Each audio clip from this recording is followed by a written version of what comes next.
Bienvenidos y bienvenidas a Capital Empresa. Hay ideas que no se dicen, pero están en todas partes, en las conversaciones, en las decisiones, en la forma en la que nos relacionamos y también, cómo no, en la manera en la que hacemos empresa. Y hoy en nuestro espacio, la Antibiblioteca, vamos a empezar precisamente ahí, en ese terreno invisible donde lo importante no siempre es lo que se dice, sino lo que todos entienden sin necesidad de explicarlo. Porque detrás de muchas dinámicas sociales y económicas hay códigos compartidos, intuiciones colectivas y silencios que en realidad dicen mucho más de lo que parece. Y desde esa mirada vamos a dar un paso más porque cuando uno entiende cómo funcionan esas reglas no escritas, empieza a ver de otra forma el mundo empresarial, cómo se toman las decisiones, cómo se negocia, cómo se accede a la financiación y sobre todo cómo se construye estrategia en entornos donde no todo está encima de la mesa. Así que hoy arrancamos afinando la mirada y continuamos aterrizando esas ideas en la realidad de la empresa, porque entender lo que no se dice muchas veces es exactamente lo que marca la diferencia. Así que arrancamos Capital Empresa.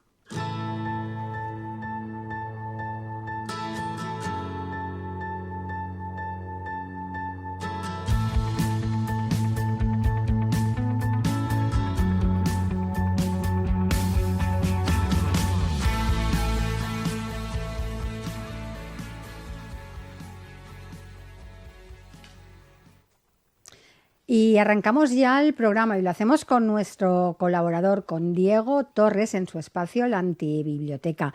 Diego, bienvenido. Muchas gracias, buenos días. Diego, ¿qué libro nos traes hoy? Pues mira, hoy he traído un libro, llevaba varias semanas hablando de libros clásicos que eran importantes y llevaba mucho tiempo. Hoy he optado por un libro realmente de actualidad. Es un libro de Steven Pinker, Cuando todos saben que todos lo saben. Es peculiar y requiere un poquito de explicación. El título ya es curioso también. Sí, no sabe uno ni de qué va hasta que no empieza a profundizar en él. Bueno, el autor es muy interesante. Steven Pinker es profesor de Harvard, es científico, es divulgador. No sabría muy bien cómo definirlo. Él está en psicología evolutiva, está en los temas que van desde la biología hasta el comportamiento humano, tanto la psicología como la sociología. Tiene libros muy conocidos. Él empezó escribiendo sobre el lenguaje y el cerebro, pero hace muchos años empezó a trabajar en temas más de comportamiento humano. La tabla rasa, donde habla de que bueno, no todo es posible, que tenemos una cierta esencia como humanos y ciertas tendencias. Después pasó a estudiar el tema de la violencia con los ángeles que llevamos dentro. Hizo un libro muy interesante sobre digamos, la racionalidad, en defensa de la ilustración, y los últimos han sido más de lógica y psicología, y este es el último, es un libro que salió a finales del año pasado y en castellano ha salido hace muy poquito, este mismo año, y yo creo que tiene un punto que es interesante. Ahora, ¿de qué habla? Habla del concepto del conocimiento común. ¿Qué es el conocimiento común? Pues yo puedo saber algo, tú puedes saber algo, pero es distinto si yo sé que tú lo sabes y que yo sé que tú sabes que yo lo sé. Se producen mecanismos diferentes en la sociedad cuando no solamente algunas personas saben algo, sino que todos sabemos que los demás lo conocen, ¿no? Y por ejemplo, él empieza con el cuento que todos conocemos, que quizás expresa mejor esta idea, que es el de el rey desnudo, ¿no? Que tiene un traje, que unos farsantes le dicen que es transparente porque es muy bueno, y todo el mundo va diciendo sí, lo veo, hasta que un niño dice el rey va desnudo, no lleva ningún vestido, y entonces todo el mundo se ríe y se rompe, digamos, ese halo que había de no te atreves a decir ciertas cosas, ¿no? Realmente esto es importante en general en la sociedad, es lo que Harari dice que es lo que hace especial a nuestra especie, ¿no? La capacidad de construir conceptos que nos permiten coordinarnos como seres humanos, pero Pinker lo explica de una manera distinta, ¿no? Y hay un ejemplo que pone que me parece muy bien cogido, que es empresarial. En 1984, Apple, Steve Jobs, hizo un famoso anuncio que es el que lanza a la empresa a la fama y al éxito.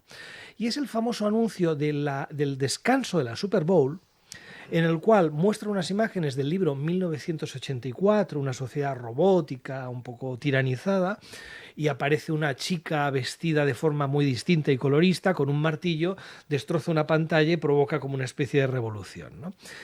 Lo importante no es la creatividad del anuncio, que era muy bueno, para aquel momento fue un anuncio rompedor. Sí.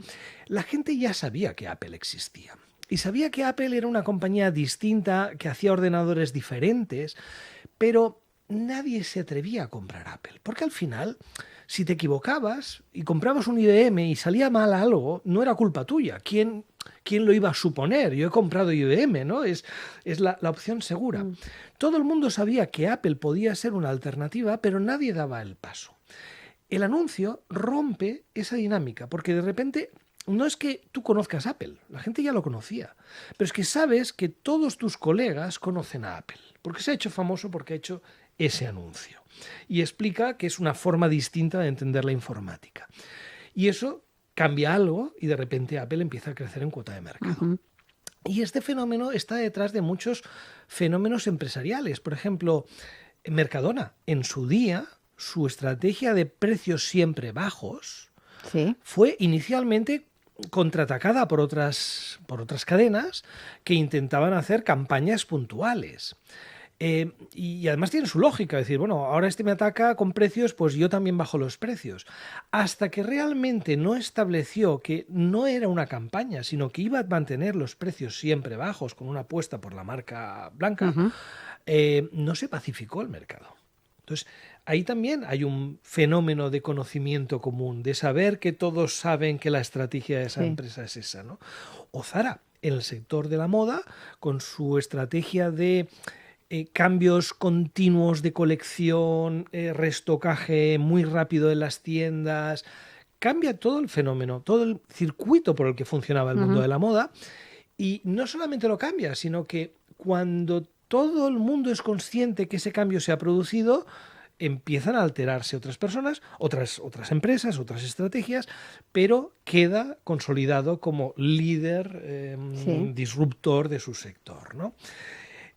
Y mira, si vamos un poco más allá, incluso estamos trabajando con una empresa pequeñita, una empresa mediana, que tiene que hacer una inversión importante para ampliación de capacidad productiva en el futuro.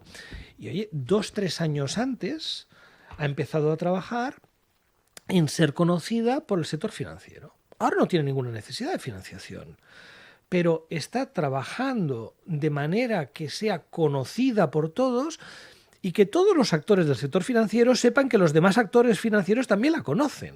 Está utilizando, en el fondo, aunque el término es un poco raro, está utilizando el concepto de conocimiento común, que es lo que analiza Pinker en este libro, para generar una reputación que le permita después acceder al capital.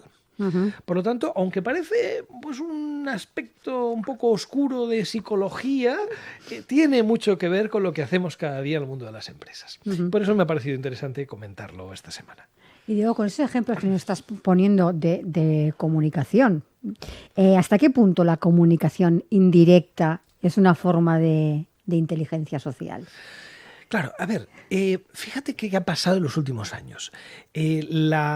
Digamos, todo lo digital nos ha permitido formas de comunicar mucho más directas y que aparentemente son más eficientes. Y han cambiado los ratios por los que medimos la eficacia de los departamentos de marketing. Pero si te fijas, tiene un problema. O sea, cuando tú llegas directo al consumidor y le transmites un mensaje, sí, esa persona a lo mejor conoce eso, pero se pierde ese elemento social de, bueno, yo sé esto, pero yo sé que todos mis colegas también lo saben. Fíjate qué diferencia hay, por ejemplo, con el patrocinio. Es una herramienta de comunicación totalmente distinta de la comunicación, de la publicidad digital, y sin embargo, hoy en día es una percepción, igual estoy equivocado, pero tengo la sensación de que las métricas que utilizan casi todas las empresas son las mismas. No puedes juzgarlo con el mismo... Claro. De la misma manera, porque hay un fenómeno social que con temas de patrocinio, de mecenazgo, de relaciones públicas, se produce que no se produce con una comunicación más directa. Las dos son necesarias a lo mejor, pero se pierde ese elemento más de inteligencia social que tú mencionabas. Volviendo a lo que nos comentabas tú al inicio con el cuento del rey desnudo, ¿puede el exceso de lo políticamente correcto estar relacionado con esta idea de no explicarlo, que todos saben? Absolutamente. Y yo creo que algo empezamos a ver de forma todavía muy tímida, pero algunas marcas que rompen alguna convención y se convierten en más auténticas, porque claro, estamos muy encorsetados. Hoy en día hay cosas que, por ejemplo, en los 80, a lo mejor una marca podía decir y ser más rompedor, y ahora nadie se atreve. Porque es que es muy difícil tener contento a todo el mundo. Cualquier posicionamiento de una marca supone enfrentarte a algún grupo de consumidores que tienen unas ideas distintas. Y hasta ahora ha predominado ese encorsetamiento. Yo creo que ahora se empieza a ver tímidamente, pero alguna apertura. Porque ¿qué riesgos asumimos cuando rompemos ese pacto implícito y decimos las cosas claramente? A ver, fíjate, ¿por qué? Esto también lo analiza el libro de Pinker. ¿Por qué los dictadores lo primero que hacen es controlar los medios de comunicación? Porque aunque la gente sepa ciertas cosas, mientras no sea de dominio público, lo que no se dice no pasa. No pasa, la gente no se puede coordinar para oponerse a eso. Hay cosas que requieren ese reconocimiento público. Y claro, hoy en día, ¿qué sucede? No es porque sea una represión, pero es una autorrepresión. No te atreves a decir algo porque con la polarización actual siempre va a haber un grupo que se va a sentir muy ofendido. Entonces, las marcas tienen auténtico pavor. Pero, ¿qué hace esto? Igualarlas a todas. Yo creo que, repito, a lo mejor estoy equivocado, pero veo algunos síntomas de un cierto cambio, porque es que si no, es muy difícil tener una comunicación auténtica si estás pensando en no a quién te diriges, sino a quien no te diriges, pero a lo mejor no le gusta lo que estás diciendo. Es muy difícil. Pues Diego, seguimos sumando libros, como siempre, muchas gracias por toda la información que nos traes cada semana. Gracias a ti. Y nosotros seguimos, acabamos de hablar ahora de cómo el lenguaje no solo sirve para comunicar, sino también para insinuar, para protegernos, para decir sin decir. De ese juego constante en el que todos entendemos lo que ocurre, aunque nadie lo verbalice del todo. Y claro, cuando uno escucha esto se da cuenta de algo, que en la empresa pasa exactamente lo mismo. Damos un paso desde la teoría del lenguaje y las relaciones humanas hacia la realidad de la empresa, de las decisiones financieras, de cómo se construyen proyectos sólidos en un entorno donde no todo está escrito negro sobre blanco. Y lo hacemos con alguien que lleva años trabajando precisamente en ese punto donde se cruzan empresa, estrategia y financiación, acompañando a miles de compañías en la toma de decisiones clave. Josep Castellà, economista, profesor universitario y fundador de Focus Partners, con una trayectoria ligada al asesoramiento empresarial y financiero. Josep, bienvenido. Muchas gracias por la invitación. Para empezar, si tuvieras que hacer una foto real del mercado de financiación empresarial hoy en España y especialmente en Cataluña, ¿qué está pasando de verdad detrás de los titulares? Bueno, una muy buena pregunta, gracias. Podríamos decir que hay dos vectores o dos ideas que se están construyendo. Una es que, evidentemente, desde el punto de vista bancario, nos estamos aproximando a un pequeño monopolio donde 4 entidades se reparten prácticamente el 60 o 70% de la financiación. Y luego hay otro nivel, que diríamos N-1 o nivel 2, un poco no decir la segunda división, pero los que no están en Champions, por decirlo así, que son unas 12, 14 entidades que se reparten el resto, ¿no?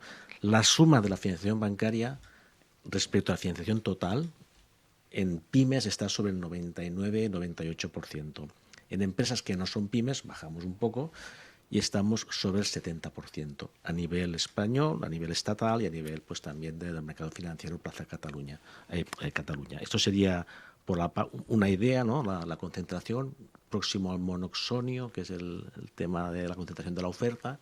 Vamos por aquí, ¿no? Y luego hay otra idea muy ligada a esta, que es la aparición desde hace unos años, debido a la concentración bancaria que empezó con la crisis de Lehman Brothers del año 2009-10, que es la progresiva aparición de lo que se llama el capital o la financiación alternativa, que es la financiación no bancaria, ¿no? Tenemos por una parte el monopolio y por otra parte cerca al monopolio, por otra parte la aparición de la financiación no bancaria alternativa, que a nosotros nos gusta decirla complementaria, porque alternativa, que es una palabra que está muy de moda en los entornos financieros, suena un poco a lúgubre, a negro oscuro, y realmente lo que hace es complementar la financiación bancaria con otros instrumentos distintos. ¿Las empresas están realmente bien financiadas o muchas sobreviven? Bueno, en general dijéramos que la financiación podría mejorar, ¿no? Por decirlo así, y tiene varias motivaciones. Una es que se toma la financiación normalmente con poca previsión, ¿vale? Y esto hace que muchas veces la financiación, sobre todo en empresas medianas y pequeñas, sea visto como algo operativo, táctico y no estratégico, ¿vale? Y luego también también es mejorable el conocimiento financiero que hay dentro y fuera de las empresas, ¿eh? Normalmente se cree que el dinero, solo hay un tipo de dinero, y hay muchísimos tipos de dinero. Está el dinero inteligente, el dinero pesado, el dinero blanco, el dinero negro, el dinero rojo, el dinero azul. O sea, hay muchísimos colores de dinero, ¿vale? Y bueno, hay que saber en cada momento qué tipo de dinero encaja para mi proyecto, para mi empresa. Podríamos decir, os hago la pregunta a los dos, que estamos ante un problema de acceso a la financiación o de cultura financiera dentro de la empresa, un poco al hilo de lo que nos comentabas.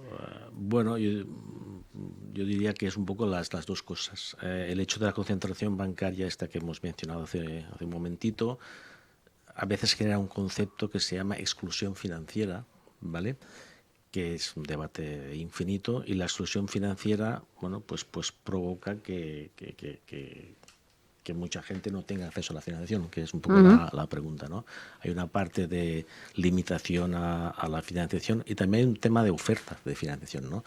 Recuerdo muchas veces en los años de aquellos 2009, 2010, 2012, donde el señor presidente de un banco muy importante, rojo, ¿no?, decía que la oferta, que la demanda financiera no era solvente, ¿no? Es decir, las empresas que van a pedir financiación no estaban suficientemente bien estructuradas. Con el tiempo se ha visto que la oferta tampoco era muy solvente, porque se produjo un tema tal. El caso es que la diferencia de solvencias genera una dificultad de acceso a la financiación. Bueno, yo no soy experto en el tema financiero, pero creo que el mundo está un poco raro. Mi sensación particular. Sí. Ahí te damos la razón. La cosa está clara. En muchas dimensiones, pero en esta también, porque a veces encuentro, me parece fantástico que haya, yo creo que hay mucha más financiación que hace años, por ejemplo, para startups y proyectos un poco innovadores. Pero a veces hay proyectos que dices, mira, ni con los mejores ojos soy capaz de ver la sensatez de este proyecto, y tienen financiación. Sí. Y en cambio ves empresas muy sólidas, con proyectos solventes, que a lo mejor no prometen unas rentabilidades enormes, y les cuesta mucho más allá de la financiación bancaria tradicional. Y esto creo que es una pena. Creo que nos está frenando. No tiene sentido que estemos en esos dos polos y lo de en medio, que es en lo sólido, a lo mejor no tiene solución. Si me permites, Diego, sobre el tema este de por qué unos sí y otros no, que es un clásico de debate en todos los departamentos de riesgos que analizan cualquier proyecto, sí me gustaría decir que es muy importante construir lo que llamamos el relato financiero, ¿vale? A veces pasa que hay proyectos que son muy difíciles de aguantar desde el punto de vista estrictamente de análisis económico, saben explicar muy bien lo que quieren, cómo lo quieren, y hablan del futuro perfectamente, ¿no? Este es el relato financiero. Y un buen relato financiero con un proyecto de dudosa solvencia puede encontrar financiación. Y al revés, un proyecto de muy buena solvencia con un mal relato financiero no accede a la financiación, ¿no? Y esto, bueno, crea también estas disfunciones que estabas comentando, ¿no? Totalmente de acuerdo. Y además a veces tienen un efecto muy positivo, que es empresas que a lo mejor nunca se han tomado el tema de la estrategia realmente en serio. Correcto. Cuando ven que necesitan explicarlo, ¿qué van a hacer? es cuando se dan cuenta de que quizás más o menos lo tienen en la cabeza, pero no lo tienen lo bastante estructurado como para explicárselo a terceros. Y eso al final acaba siendo bueno porque les obliga a ser más rigurosos, ¿no? Pero es peculiar la situación. ¿Cuándo una empresa tiene que empezar a buscar esa financiación? Porque muchas veces cuando lo van a buscar ya es tarde, es decir, que la buscan de manera muy urgente y ya generalmente ya vamos tarde.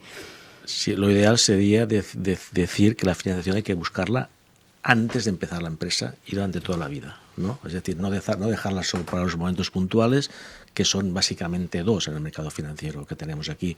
Uno es cuando realmente tienes una necesidad económica X de 100.000, 200, 2 millones, 50 millones, y la otra es cuando vienen las renovaciones de los productos financieros que anualmente, semestralmente o trianualmente se tienen que validar por parte de la entidad financiera, ¿no? Se deja este trabajo solo en estos momentos puntuales cuando, dijéramos, la visión estratégica de las finanzas tiene que ser algo a largo plazo. Es decir, si uno hace una buena previsión de tesorería y eres capaz de anticiparte que en tu tesorería en 6 meses vas a necesitar unos recursos, pues tienes 6 meses para trabajarlo. Montar un buen relato financiero, testar el mercado, testar el producto, testar tu discurso, testar tu solvencia. Un poco, diríamos que es una pregunta muy buena, un poco así, un poco en trampa, pero te diría que no habría que dejarlo nunca, ¿no? Es como dejar de respirar, hay que dejar nunca de respirar, ¿no? Porque la empresa española, podríamos decir, te lo pregunto a ti que es el rey de la estrategia, ¿es más reactiva que estratégica en este aspecto? Yo creo que sí. Sí, Todos ¿no? los tópicos son malos, pero tendemos... A ver, yo creo que somos un país donde sabemos reaccionar de una forma extraordinaria a los imprevistos. Tenemos una capacidad de resolver situaciones que es envidiable, pero normalmente no destacamos tanto por nuestra capacidad de pensarlo a largo plazo. Y en esto ayudaría mucho. Igual lo resolvemos en último momento, pero sería mucho mejor, yo creo, lo que decía Josep, tener la capacidad de sentarnos, pensar en el futuro y ver las necesidades antes de que sean acuciantes. Pues un poco realmente la parte financiera y la parte estratégica van estrechamente vinculadas, ¿no? Al final, detrás de una estrategia se proyectan X números, X volúmenes, X cifras, ¿no? Y aquí pues puedes detectar qué recursos son necesarios para ejecutar el proyecto, ¿no? Hay que pensar un poco con tiempo, sí.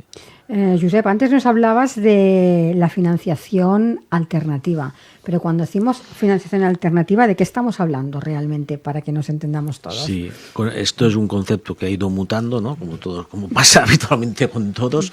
En general, por la praxis diaria se entiende financiación alternativa cualquiera que no sea bancaria, del pool bancario toda la vida, de las 4 marcas y colores que encontramos por cualquier calle, ¿vale? Pues todo lo que no es así. ¿Qué es lo que no es así?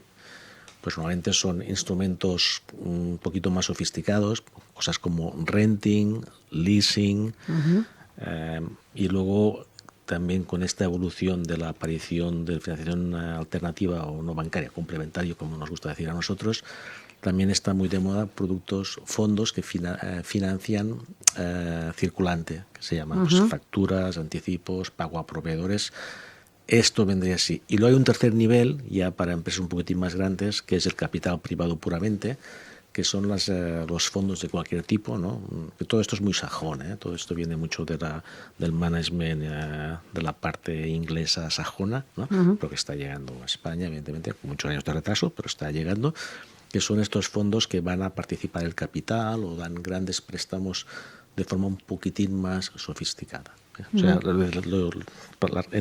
para hacerlo simple, bancaria y no bancaria, bancaria es la de toda la vida, no bancarias, otras cosas, sería la complementaria o alternativa. ¿Y hay todavía cierto miedo o desconocimiento hasta este tipo de financiación? Sí, pues la verdad es que un poco sí, porque como cualquier cosa, dos productos distintos no siempre se pueden comparar. Y por parte de la empresa de empresario, como siempre se ha financiado, y es normal, con la financiación bancaria de toda la vida, cuando se le presenta una opción de financiación no bancaria que tiene otras condiciones, es cierto que el precio, ¿no? El tipo de interés que reclama este tipo de financiación es más elevado, pues la primera mirada solo está en comparar tipos de precios y condiciones, ¿vale? Pero son productos distintos, como si comparas una silla y un coche, ¿no? Son cosas distintas que sirven para cosas distintas, ¿no? Pero esta visión, dijéramos, tan detallista sobre las condiciones de tipo de interés genera algunas dudas, y sí, pues hay cierta reticencia. De hecho, nosotros decimos a veces que la peor financiación es la que no llega nunca, ¿no? La más cara es la que no te llega. Si tú tienes un proyecto que tiene un rendimiento, por decir algo, un ejemplo así rápido, del 20% y necesitas recursos al 8%, que es lo único que encuentras, evidentemente puede ser más caro que lo bancario, pues que la alternativa es cero. Bueno, este es el juego que hay que pensar. Un retorno del 20% me cuesta 8, sí, me quedan 12. Un retorno del 20% lo voy a perder, pero 20. Claro. Esto es un poco el razonamiento muy simplificado, de lo que nos encontramos en el día a día. Sí. ¿En qué momento nos encontramos con la financiación alternativa si miramos a otros países? Bueno, pues como hemos comentado, vamos un poco por detrás, ¿no? Por la parte de la financiación esta alternativa. En Estados Unidos, que son los reyes de la financiación alternativa, este tipo de financiación ronda el 60-70% de cualquier proyecto. Como el ahorro se va directamente a la empresa. Lo que es la zona, dijéramos, europea, Alemania y tal, ahí se dice que está la alternativa complementaria en un 40%, y aquí, pues siendo muy generosos y haciendo ver que no nos enteramos, podríamos hablar del 10%, ¿no? Pero hay un gap enorme. La parte positiva es que esto solo puede ir arriba, ¿no? Solo puede crecer, solo puede mejorar, pero estamos bastante lejos de los mercados ingleses y sajones, lejísimos, y de Europa, entendida como Europa central, pues bastante lejos también. Hay una idea clave que lo hemos comentado ahora, ¿no? Que la financiación no debería ser una función operativa, sino una estratégica. ¿Qué cambia en una empresa cuando realmente se integra la financiación dentro de su estrategia? Hombre, yo creo que te abre muchas posibilidades y el crecimiento se ve más claro. En positivo y también te limita en negativo. Y muchas veces el empresario no tiene, simplemente porque no es su área de especialidad, porque nunca lo ha trabajado más que con los bancos, a veces se producen gaps importantes. Por ejemplo, alguna vez hablábamos de empresa familiar, ¿no? Sí. ¿Qué sucede con una empresa familiar que se plantea la entrada de un fondo? A lo mejor tienes un proyecto muy interesante y que va a tener mucho crecimiento, pero si entra un fondo tienes que ser consciente de que ese fondo va a querer obtener una rentabilidad por la venta de su participación, y a veces no va a ser posible que tú lo recompres. Por lo tanto, ya inicias un trayecto que no tiene vuelta atrás en esa empresa, que a lo mejor es, bueno, pues dejaremos de ser familiar a largo plazo. No pasa nada, pero fíjate que tienes que tenerlo clarísimo. Claro. Si según lo que pretendes hacer en el largo plazo, se te abren unas posibilidades o no se te abren, o has de ser al menos consciente de las consecuencias, no riesgos ni siquiera, pero bueno, es una consecuencia de la decisión que tomas. Eso requiere ese pensar con antelación que decía antes Josep, y que no siempre es la realidad de la empresa actual. ¿Puede una mala estrategia financiera frenar el crecimiento incluso de una muy buena empresa? Muy buena pregunta, porque esto lo hablamos mucho con los clientes, ¿no? Una frase que nos gusta decir para ser ilustrativos es que una mala empresa bien financiada puede resistir muchísimo. Una muy buena empresa mal financiada cae, ¿no? Es decir, la importancia de la financiación casi te da un poco la garantía de subsistir y de continuar adelante. Es importante trabajarlo bien, porque al final un poco, otro símil que hacemos, ¿no? Todo el mundo habla de liquidez. Bueno, la liquidez es como el agua, ¿no? Es una cosa que se mueve, es como la sangre que va al cuerpo. Pues si la liquidez no fluye, pues el cuerpo, la planta se seca y el cuerpo pues también lo pasa mal, ¿no? Entonces tiene que circular y pensar exactamente en las tuberías, ¿no? de la liquidez, donde hay goteras, ¿no? Donde hay escapes, donde tengo un sumidero más ancho que una entrada. Todo esto hay que trabajarlo, ¿eh? O sea, evidentemente las finanzas son consecuencia del emprendimiento y del management, ¿no? Pero forma parte importante, una parte muy importante. Hablando un poco de actualidad, venimos de años marcados por la inflación, por la subida de tipos, por no devenimos, sino estamos viviendo las tensiones geopolíticas. ¿Cómo ha impactado todo esto en la financiación empresarial? Bueno, la financiación y el dinero en general es miedoso, y le gusta siempre la estabilidad, y cuando hay algún elemento de inestabilidad normalmente se frena, ¿no? Por una parte dijéramos que en general hay cierta precaución, los análisis de riesgo son un poco más exigentes porque ahí está, por sí, típico, ¿no?, de los directores de riesgos de bancos y fondos y instrumentos privados complementarios alternativos también lo hacen, ¿no? Por si acaso no, por si acaso digo que no al expediente, ¿no? Una parte es esta. Luego otra parte que es la tensión actual que estamos viviendo, las tensiones inflacionistas, además de haber poco, sube el precio. Porque bueno, dijéramos el riesgo y la inestabilidad dispara un poco el tipo de interés, que también es otro concepto tremenda, se podría hablar libros y libros sobre tipos de interés, ¿vale? Pero que marca un poco la economía, ¿no? Diríamos que bueno, hay cierta restricción o por lo menos mucha precaución en la concesión de financiación de cualquier tipo, y además bueno, está subiendo lentamente el Euribor, ¿no? Famoso Euribor, que tanto nos impacta a nivel particular con las hipotecas, pues también con la financiación empresarial. Y yo creo que incluso, fíjate que está clarísimo que según cuál sea tu estrategia vas a tener que modificar la estrategia financiera. Pero a veces el contexto, esta situación de actualidad, nos lleva a cambiar también la estrategia por los condicionantes que pone. En la situación actual, con el incremento de coste y la falta de liquidez, pues podemos encontrarnos con que una empresa que tenía una estrategia de crecimiento en la que sea hasta la actualidad, deba revisarlo para crecer de otra manera o crecer a otro ritmo. Porque no será fácil o será demasiado caro hacer lo que hacía. O sea, estas situaciones te obligan también a revisar la estrategia. Incluso, antes mencionabas una cosa que yo creo que hace que vaya... No solo tiene que ver con la estrategia, la financiación, sino con los valores. Llevamos muchos años que todo se optimizaba para la máxima rentabilidad y el máximo crecimiento. Bueno, hay situaciones como las actuales que te recuerdan que la resiliencia de la empresa también es muy importante. Entonces, si tu valor, porque esto no es una cuestión de estrategia, si tú valoras más la capacidad de resiliencia, vas a tomar decisiones tanto en estrategia como en financiación diferentes, que si valoras eso menos que la maximización de los resultados. Y momentos como estos yo creo que son los que te llevan a pensar más en estas cosas. Y un poco al hilo de lo que estás comentando, ¿creéis que las empresas ya han asumido este nuevo escenario o todavía están en modo adaptación? Bueno, si por lo que refiere a la geopolítica internacional, en general todo es muy reciente, ¿no? El último impacto de la presidencia de Estados Unidos, bueno, hace pocas semanas, pero sí que hay, básicamente esto lo marcan los financiadores, ¿eh? Los financiadores empiezan a restringir crédito y a aumentar tipos de interés, y esto se traslada rápidamente. Sí que hay cierto stop and go, ¿no? Vamos a ver qué pasa.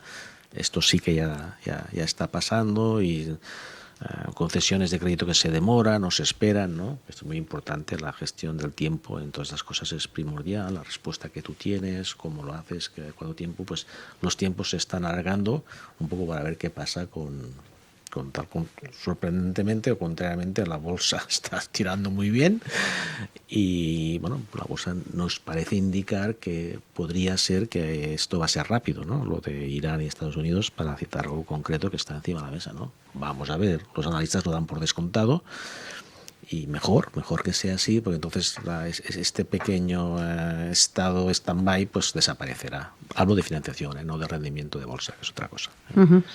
Y si miramos hacia adelante, ahora estamos con el petróleo, los conflictos internacionales, ¿qué debería preocupar ahora mismo a un empresario? Uy, la lista de preocupaciones de los empresarios son larguísimas, solo es cuestión de ir cambiando el orden, ¿vale? De prioridades. Pero bueno, en principio la inflación es lo que da miedo, porque la subida de precios tiene impacto en el tipo de interés, también tiene impacto en los costes y también, evidentemente, tiene impacto en los márgenes, ¿no? Poco, yo creo que la inflación, el seguimiento constante de qué está haciendo la inflación es muy importante. Y luego, para aquellas empresas que tengan negocios en mercados próximos a donde hay conflictos, evidentemente también hay que controlar, ¿no? La relación de las empresas españolas con Irán, a ver qué pasa, con Israel, con Estados Unidos, claro, esto pues tiene impactos locales muy concretos a nivel geoestratégico. Yo diría las tensiones inflacionistas, por decirlo así, sobre los costes, también sobre la financiación y el impacto en mercados donde tú puedas operar. Uh-huh. No, totalmente de acuerdo. Yo las conversaciones empresariales que he tenido las últimas semanas, totalmente centradas en la inflación y la subida de precios y cómo reaccionará el mercado y qué pasará con la demanda, pero muy condicionadas por las subidas de costes de materias primas que tenemos. Y si tuviera que ser positivos, la pregunta que hacías anteriormente, esto como pilla al empresario, podríamos decir, bueno, pues claro, todavía está despistado. Curiosamente, yo creo que desde el COVID nos han pasado tantas cosas. Sí, eso es verdad. Que la gente está como entrenada, ¿no? El ejercicio, ejercicio ha hecho músculo, ¿no? Sí. Ese es el toque más positivo que le veo a la situación actual. Dice, bueno, ahora toca esto, pues vamos a afrontarlo, ¿no? Sí.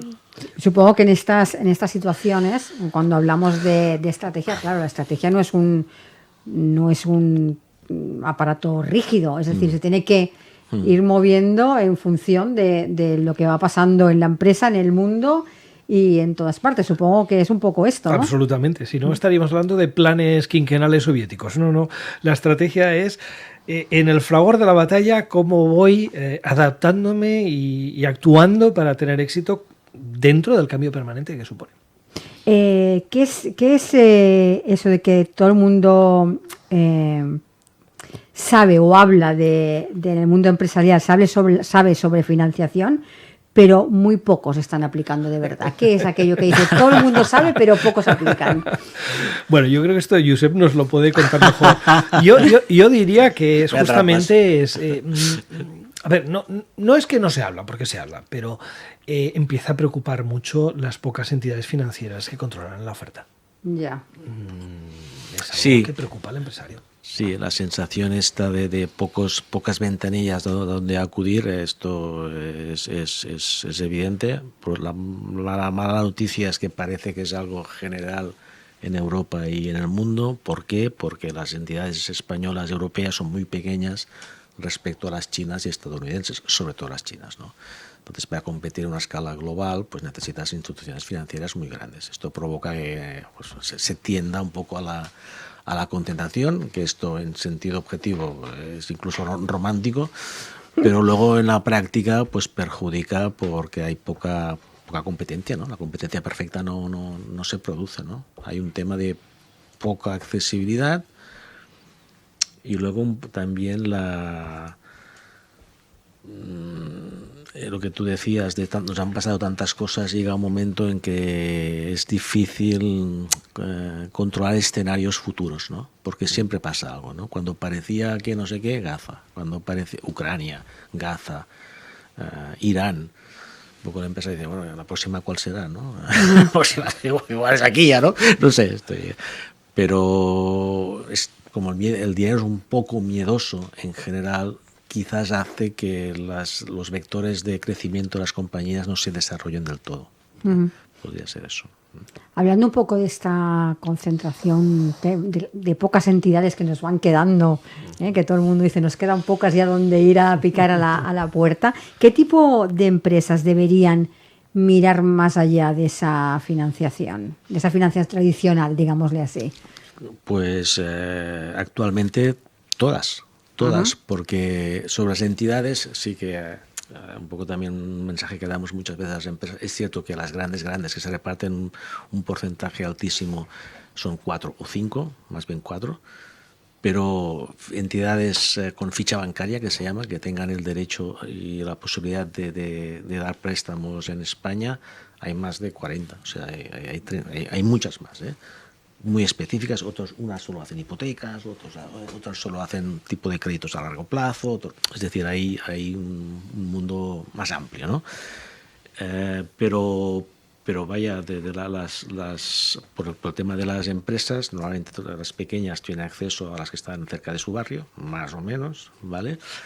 Y los operadores financieros alternativos, no bancarios, complementarios, están un poco más escondidos. Hay que trabajarlos y hay muchos. Actualmente se ha producido una democratización de los productos financieros estos. Hace poco solo estaba pensado para grandes compañías y ahora hay muchos fondos y capital privado que se transforman en recursos que sí acceden a empresas pymes que nunca creían que este sería también para ellos. Yo diría que, de hecho, nosotros tenemos acuerdos con más de 130 proveedores, los 40 bancarios y los 90 no bancarios que decíamos antes, ¿vale? Y hay algunos que acceden a financiaciones de hasta 100.000 euros, que en el mundo financiero es poco. 100.000 euros, lo que pasa que con otra operativa distinta a la bancaria, que es lo que tenemos que explicar, ¿eh? No son créditos y pólizas de crédito, son otras cosas, ¿eh? Descuento de facturas, circulante, pero yo diría que actualmente casi todas las empresas, casi todas. El tamaño aquí no importaría tanto. Ya para ir finalizando, para algún empresario que nos esté escuchando en estos momentos, ¿qué consejo o qué indicación le daríais a la hora de revisar su estrategia o de mejorar su estrategia financieramente hablando, para que no le pillen las urgencias? Vale, pues exacto, pues sería deseable que dentro de su control de mando, ¿no? O en las variables que tiene en la cabeza, añadiera una que fuera la revisión permanente de la liquidez a medio y corto plazo y qué proveedores financieros tengo, y cuáles puedo acceder. Porque esto te permite trabajar un poquito más con tiempo y reaccionar ante cualquier incertidumbre. Y ahora tenemos incertidumbre. O sea, yo diría que un poco esto, revisar estos proveedores financieros que tengo, y también añadiría que sean un poquito más... que es cierto que es un producto financiero distinto, pero por preguntar y por comparar no se pierde nada. Un poco más valientes y más atrevidos, ¿no? Que salgamos de la financiación solo vista como un tipo de interés, ¿no? Este sería un poco el gran mensaje, ¿no? Y esto a veces nos cuesta. Nosotros a veces decimos que el mal financiero solo ve el tipo de interés. Hay que ver otras cosas, el plazo, el cómo, el qué, las comisiones, las garantías, verlo todo. Y en este todo, pues, un poco ser más generoso a la hora de, por lo menos, debatir qué operador financiero necesito. ¿Diego? Yo introduciría la dimensión tiempo. Si simplemente pensamos a algo más de largo plazo y no estamos solo focalizados. Y en la situación actual, el tema de escenarios. Yo creo que si un empresario se sienta y establece varios escenarios posibles, le ayudará muchísimo a tomar decisiones de financiación adecuadas. Pues, Josep, muchísimas gracias por haber pasado por nuestro programa. Y Diego, tú y yo nos vemos la semana que viene. Hasta la semana que viene. Y nosotros volvemos mañana, así que les espero, como siempre, en Capital Empresa. Así que hasta mañana y feliz día.